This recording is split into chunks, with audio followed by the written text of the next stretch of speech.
ఓం మహాగణాధిపతయే నమః. ఓం గురుభ్యో నమః. ఓం శ్రీమాత్రే నమః.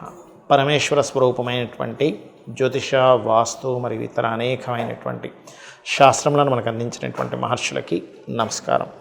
హయగ్రీవ హయగ్రీవ హయగ్రీవేతియో వదేత్తస్య నిస్సరతైవాణీ జన్హుకన్యా ప్రవాహవత్ అరుణాం కరుణాతరంగితాక్షీం ధృతపాశాంకుశపుష్పబాణచాపాం అనిమాదిభిరావృతాం మయూకైః అహమిత్యేవ విభావయే భవానీం. శ్రీమాత్రే నమః.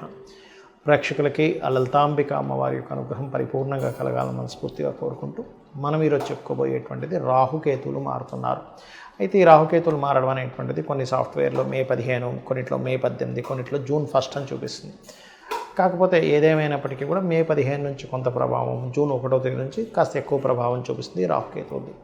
అయితే ఈ రాహువు కేతువు ప్రస్తుతం మీనరాశిలో రాహువు, కన్యారాశిలో ఉన్నటువంటి కేతువు మనకి సింహంలోకి కేతువు, కుంభంలోకి రాహువు మారుతున్నాడు.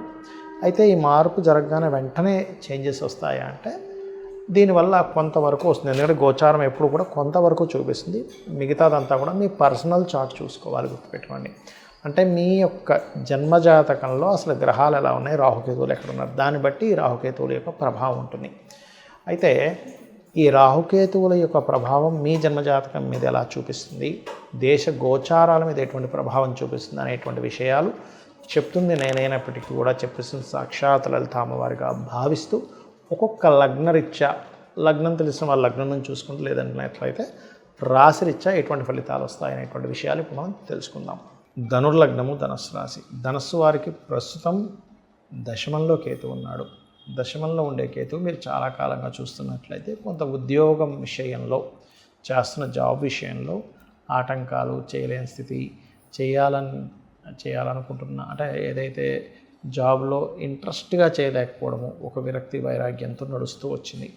ఎప్పుడైతే కేతువు 9లోకి వెళ్ళిపోతాడో ఆ యొక్క పరిస్థితులు మారుతాయి, అందులో ఎటువంటి సందేహం లేదు. కాకపోతే 9లోకి వెళ్ళినటువంటి కేతువు మీరు ఉన్నత విద్యల కోసం, అందులో ముఖ్యంగా ఎంఎస్ చేయడము, మెడికల్ రంగాల్లో ఉన్నత సంబంధం చేసేటువంటి విషయంలో కొన్ని ఆటంకాలు ఏర్పడుతుంది. కాబట్టి ఈ రంగాల్లో ఉండేటువంటి వారు కాస్త గణపతి ఆరాధన, కేతు గ్రహ జపం చేయించుకోవడం మంచిది. ఇక 4లో ఎప్పుడైతే రాహు ఉన్నాడో ఇంతకాలము, ఇది విదేశాల్లో ఏదైనా ప్రాపర్టీస్ కొనుగోలు చేయడానికి, విదేశాల్లో చదువుకోవడానికి యోగ్యంగా ఇస్తున్నాడు. అయితే ఇక్కడ మనకి 3వ స్థానంలోకి వస్తున్నాడు మనకి రాహు. అయితే 4లో ప్రస్తుతం శని కూడా వెళ్ళి కూర్చున్నాడు. అర్ధాష్టమ శని అనేటువంటిది రాశిరీత్యా మనం వింటూ ఉన్నాం. దీనివల్ల ఏమిటంటే మీరు ఏదైనా ప్రాపర్టీస్ కొనుగోలు చేసేటప్పుడు కాస్త చూసుకొని కొనుగోలు చేస్తే సరిపోతుంది. అయితే 3లో ఉండే రాహువు మాత్రం మీకు ఖచ్చితంగా మీరు మాత్రమే కాకుండా మీ సిబ్లింగ్స్ ఎవరినైనా విదేశాలకు తీసుకెళ్ళడము, లేనట్లయితే మీ సిబ్లింగ్స్ విదేశాల్లో ఉండడం వల్ల మీకు ఏదైనా కొత్త ఛాన్సెస్ రావడం అనేటువంటిది ఇస్తుంది. అయితే 3లో ఉండే రాహు పౌరుష పరాక్రమాలను ఇస్తుంది అంటూ ఉంటారు శాస్త్రరీత్యా. అంటే మీరు ఏదైనా సరే ఒక పనిని చేసేటప్పుడు ధైర్య సాహసాలతో చేస్తారు. ధైర్యంగా ఒక స్టెప్ వేయడం జరుగుతూ ఉంటుంది. భయం అనేటువంటిది వేయడం జరుగుతూ ఉంటుంది, గుర్తుపెట్టుకోండి. అలాగే 3లో ఉండేటువంటి రాహు వల్ల మీరు ఏదైనా అగ్రిమెంట్స్ చేస్తుంటారు చూసారా, ఏదైనా ఒక చేసే అగ్రిమెంట్ వల్ల మీరు కరెక్ట్గా ప్లాన్ చేసుకున్నట్లయితే ఆ అగ్రిమెంటే మీ లైఫ్ని మారుస్తుంది, గుర్తుపెట్టుకోండి. అయితే మంచి వైపు మారుస్తుంది. సో అదొకటి మెయిన్గా చూసుకోవాలి. ఇక మరొక విషయం ఏంటంటే ఈ 4లో శని ఉన్నందుకు, భాగ్యస్థానంలో కేతు ఉన్నందుకు ముఖ్యంగా పెద్ద మొత్తంలో ఎవరికైనా మనీ ట్రాన్స్ఫర్ చేసేటువంటి అంశాలలో ఒక్కోసారి చూడండి, మనం ఏదో కార్డు ఎవరికి ఇచ్చేస్తాం, ఇవన్నీ ట్రాన్స్ఫర్ చేసేదంటాం, మనం కోడ్ అవన్నీ వాళ్ళ చేతికి ఇస్తూ ఉంటాం. కాబట్టి మీ యొక్క ఏటీఎం కార్డ్స్ కావచ్చు, క్రెడిట్ కార్డ్స్ కావచ్చు, ఎవరికి చేతికి ఇస్తున్నాము, ఎవరికి మనం ట్రాన్స్ఫర్ చేస్తున్నాము, సరైన నెంబర్కే చేస్తున్నాము లేదా సరైన వ్యక్తులకి మనం ట్రాన్స్ఫర్ చేస్తున్నాము లేదా అనేటువంటి విషయాలను చాలా జాగ్రత్తగా ఉంచుకోండి. మీ తండ్రి గారికి ఎవరికైనా సరే, అంటే ఈ యొక్క ధనుస్సు లగ్నం వారికి తండ్రికి ముఖ్యంగా ఇక్కడ వారి హెల్త్ విషయంలో, ముఖ్యంగా హార్ట్ రిలేటెడ్ ఇష్యూస్ ఉండేటువంటి వారు మరింత జాగ్రత్తగా ఉండాలి. ఇక మీరు చేయవలసినటువంటి దేవతారాధన లక్ష్మీ నరసింహస్వామి యొక్క ఆరాధన చేయండి. గోవులకి గ్రాసం తినిపించండి, అనే విధాలు బాగుంటుంది. చాలామందికి ఈ రాహుకేతువుల యొక్క ప్రభావము వాళ్ళ జన్మజాతకంలో ఉంటుంది. కొంతమందికి సర్పదోషం రూపంలో, కొంతమందికి సంతానం రూపంలోని ఇబ్బంది ఇవ్వడానికి, మరియు కొంతమందికి వివాహ జీవితం మీద, వివాహం అయ్యే దాని మీద రాహుకేతుల ప్రభావం ఉన్నప్పుడు ఇబ్బంది పడుతుంటారు. దానికి ఏం చేయాలి? వివాహం మీద ప్రభావం ఉన్నప్పుడు అంటే మనకి మొట్టమొదటిగా మీ జన్మజాతకంలో రాహుకేతులు ఏ స్థానాల్లో ఉన్నారనేది డిటెక్ట్ చేయాలి. అంటే ఏమిటి, ముందుగా అసలు మీకు రాహు కేతు ఎక్కడున్నారు, లగ్నంలో ఉన్నారా, కుటుంబ స్థానంలో ఉన్నారా, మూడో స్థానంలో. అంటే లగ్నంలో ఉంటే మీకు లగ్నాన్ని పాడు చేస్తూ ఉంటాడు, కుటుంబ స్థానంలో ఉంటే కుటుంబపరంగా ఇబ్బందులు ఆటంకాలు. కేతు ఉంటే, రాహు ఉంటే ఏం కాదు, ధనపరంగా బాగుంటుంది. అదేవిధంగా మూడో స్థానంలో ఉంటే సిబ్లింగ్స్తో, నాలుగో స్థానంలో ఉంటే ప్రాపర్టీస్, ఐదో స్థానంలో ఉంటే సంతానం, ఆరో స్థానంలో ఉంటే అప్పుల వల్ల, ఏడో స్థానంలో ఉంటే వివాహ సంబంధించిన విషయాలు, అష్టమంలో ఉంటే యాన్స్టర్స్ ప్రాపర్టీ, తొమ్మిదిలో ఉంటే తండ్రితో దూరం అవడం, పదో స్థానంలో ఉంటే కెరియర్ పరంగా, 11వ స్థానంలో ఉంటే బిజినెస్ పరంగా, 12లో ఉంటే విదేశాలు, వివాహ జీవితం మీద. అయితే ఈ స్థానంలో కేతు ఉన్నప్పుడు పర్టికులర్గా మీరు చేయాల్సింది ఏమిటంటే, మీరు ఈ సంబంధించిన ఇబ్బంది పడుతున్నాము, కేతు ఇక్కడ ఉన్నాడు అన్నప్పుడు మెయిన్గా గణపతి ఆరాధన ఎక్కువగా చేయాలి, గుర్తుపెట్టుకోండి.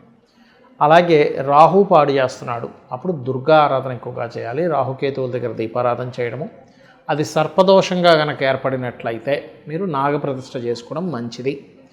ఇక రెండో విషయం ఏంటంటే, ఇక్కడ మీకు ఈ రాహుకేతువుల యొక్క ప్రభావం పూర్తిగా ఎక్కడా కూడా ఉండకుండా తగ్గాలంటే, ఒకటి సర్పదోషము, రెండవది రాహుకేతువుల దగ్గర దీపారాధనతో పాటు కాళహస్తికి వెళ్ళి అక్కడ రాహుకేతువు పూజతో పాటు అందరూ కేవలం రాహుకేతువుల గురించి ఆలోచిస్తారు, కానీ అక్కడ పరమేశ్వరుడి యొక్క అనుగ్రహంతో మనకి ఇబ్బందులు తగ్గుతాయనే విషయాన్ని గుర్తుపెట్టుకోవాలి.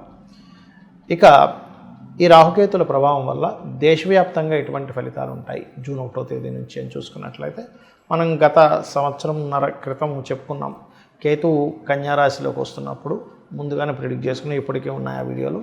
భూముల ధరలు ఆగిపోతాయి, భూములు పెద్దగా రైజ్ అవ్వు అని చెప్పుకున్నాం. అదేవిధంగా మనం చూసుకున్నట్లయితే హైదరాబాద్లో కూడా రియల్ ఎస్టేట్ చాలా మటుకు ఆగింది.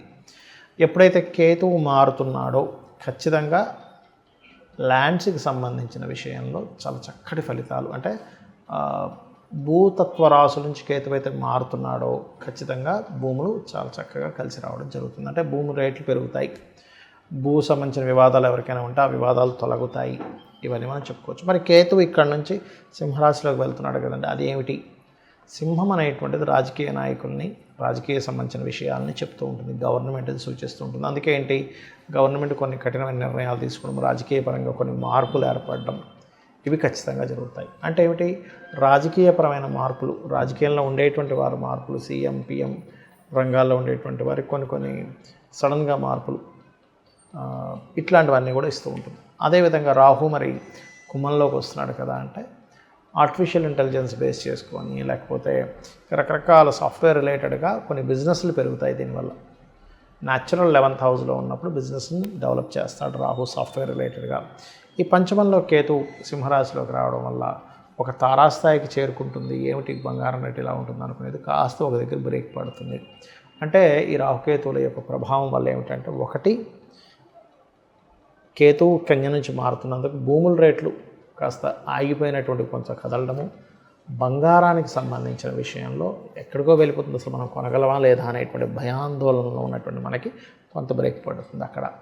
అలాగే కొంచెం కుజుడితో కలిసినటువంటి కేతు అవడం వల్ల సైన్యం కొంత భూభాగాలను, ఇంతకుముందు మనకి పిఓకే అంటుంటాం, పాక్ ఆక్యుపైడ్ కాశ్మీర్ లాంటి దాన్ని మన సైన్యం కొంతవరకు దాన్ని ఆక్యుపై చేసి మళ్ళీ రిటర్న్ తెచ్చుకోవడానికి, అలాగే కొంత సైన్యం నష్టపోవడానికి, కొంత యుద్ధ సంబంధించినటువంటి అటాక్స్కి వాటికి వీటికి ప్రభావం అనేటువంటి చూపిస్తుంది. మనం ఆల్రెడీ ఒక 40 days బ్యాకే చెప్పుకున్నాం, కుజుడు నీచంలో ఉండడం, ఇటువంటివి జరగడానికి ఎక్కువ ఆస్కారం ఉంటుంది. కాబట్టి మీ అందరికీ కూడా రాహుకేతువుల యొక్క ప్రభావం పూర్తిగా తగ్గాలి అంటే కనుక చండీ పారాయణం చేయడము, గణపతి యొక్క అష్టోత్తరం చదువుకోవడం, ఇవి చేయండి, అన్ని విధాలా బాగుంటుంది. శ్రీమాత్రే నమః.